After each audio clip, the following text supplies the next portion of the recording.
तेवढं सांगा साहेब. मग आज जाऊ देत नाही आम्हाला म्हणल्यावर काय मी काउंटिंगला नाही साहेब त्यांना विचारलं का तुम्ही ही गेलेले सगळे त्यांना दबाव पडतो त्यांच्यावर.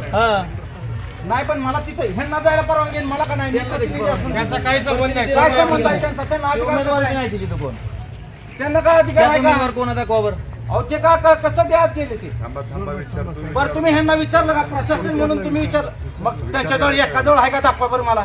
नाही सांगितलं म्हणून सोडलं वेगळं साहेब. कायद्यानं अधिकार आहे का बरं कायद्यानं अधिकार आहे का कायद्यानं अधिकार आहे का आज जायचा. तुम्ही कोण आहे म्हणजे? मी गणेश पाटील मी प्रतिनिधी आहे. मी काउंटिंग साठी दिले माझ्या काउंटिंगला विरोध करायसाठी आमदार तिथं. आणि कोण आहे?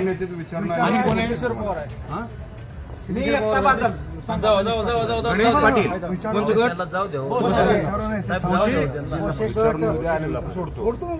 त्यांना सोडलं ना आम्हाला सोडायचं म्हणले कायदा काढून सांग. त्यांना पण विचारून सोडलं उमेदवार आहे साहेब. ते काय कोण आहेत ते सांगा बरं.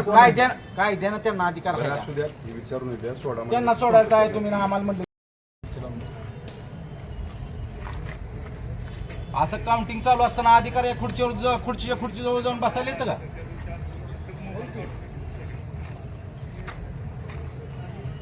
सर्वसामान्य उमेदवार अन्याय साहेब.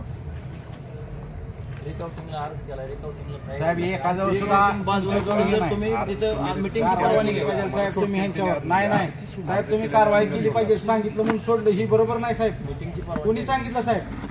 सांगितलं तुम्हाला कोणी? कुठल्या अधिकाऱ्याचं नाव सांगा आम्हाला. आम्ही नाही नाव सांगा ना.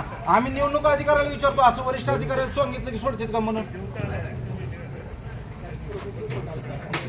प्रतिनिधी जाऊ नाही प्रतिनिधी नाही त्यांनाच का सोडलं पण काय सोडलं कारण एक